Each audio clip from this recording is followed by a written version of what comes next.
बिस्मिल्लाहिर्रहमानिर्रहीम। Dear students, अस्सलाम वालेकुम। आज का जो हमारा लेक्चर है वो है नेशनलाइजेशन अंडर भुट्टो गवर्नमेंट के। जो भुट्टो गवर्नमेंट के अंदर नेशनलाइजेशन हुई थी उसका प्रोसेस क्या था। हमारा टॉपिक नंबर 10 है भुट्टो एंड पाकिस्तान और लेक्चर नंबर 64 है पाकिस्तान अफेयर्स का।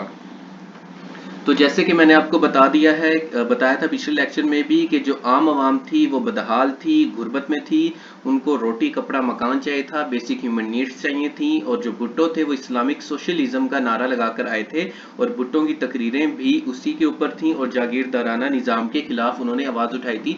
जैसे इस पिक्चर के अंदर भी आप देख सकते हैं कि भुट्टो आम लोगों में रहते थे और वो एक पब्लिक लीडर थे। और इसके अलावा जो भुट्टो की तमाम तर पॉलिटिक्स थी वो इस्लामिक सोशलिज्म के ऊपर थी। और वो एंड तक इसके ऊपर कायम भी रहे थे कि चलो मैंने कोशिश तो की है, माना कि जो मेरी रिफॉर्म्स थी वो कुछ इतनी इफेक्टिव नहीं थी, लेकिन मैंने एटलीस्ट कोशिश की है। मैं बाकी लीडर्स की तरह नहीं हूं कि बस जो बोलते रहते हैं और अमल नहीं करते। तो मेरा बोलना और मेरा अमल एक ही था। तो अय्यूब के दौर में भी जो दौलत थी वो चंद हाथों में महदूद थी, चंद खानदानों में महदूद थी।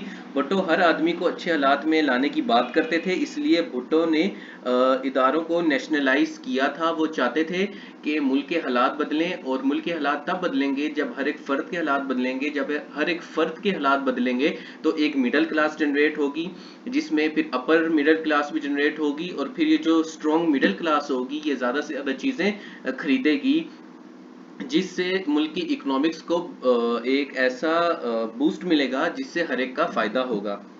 तो भुट्टो का नारा था रोटी कपड़ा और मकान। और 1972 में नेशनलाइजेशन का प्रोसेस इस तरह से शुरू हुआ था कि जो 32 प्राइवेट इंडस्ट्रीज थी, जो 32 प्राइवेट सनतें थी, उनको कौमी बना लिया गया था, नेशनलाइज कर लिया गया था। और अगर हम बात करें कि वो कौन कौन सी थी, उनकी बेसिक 10 कैटेगरीज हैं। उनमें नंबर 1 है iron and steel industries, number 2 basic metal industries, number 3 heavy engineering industries, number 4 heavy electrical industries, number 5 assembly and manufacture of motor vehicles, number 6 tractor plant assembly and manufacturers, number 7 heavy and basic chemicals, number 8 petrol chemical industries यानी कि petrochemical industries, number 9 cement industry, number 10 electricity gas and oil refinery. तो ये वो industries थी जो भुट्टो के दौर में नेशनलाइज हुई थी।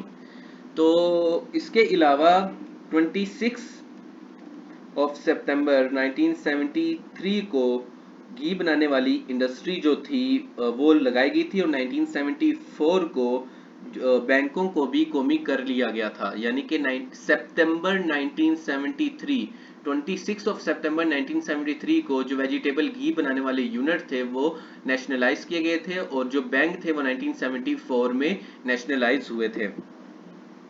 इसके अलावा हम बात करें कि 1976 में 300 छोटे यूनिट्स को भी कौमी बना लिया गया था, जैसे कि फ्लोर मिल, चावल की मिल वगैरह वगैरह। जैसे मैंने आपको पहले बताया कि घी बनाने वाले प्लांट और उसके अलावा जो चावल बनाने वाली फ्लोर मिल्स होती हैं, और इससे इस तरह की जो छोटी इंडस्ट्रीज हैं उनको भी कौमी बना लिया गया था। इसके अलावा जो गवर्नमेंट चाहती थी कि जो दौलत है वो नीचे तक आए और आम आवाम को फ़ायदा हो।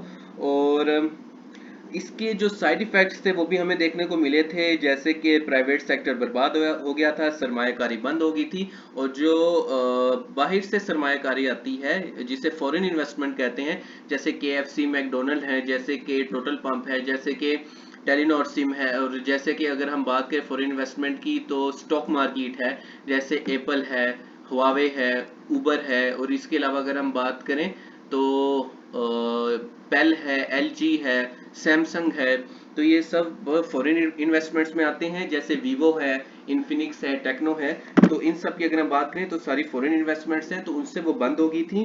और जब 1988 में मार्शल लॉ लगा था तब इंडस्ट्रीज को डी नेशनलाइज कर दिया गया था, फिर से प्राइवेट कर दिया गया था।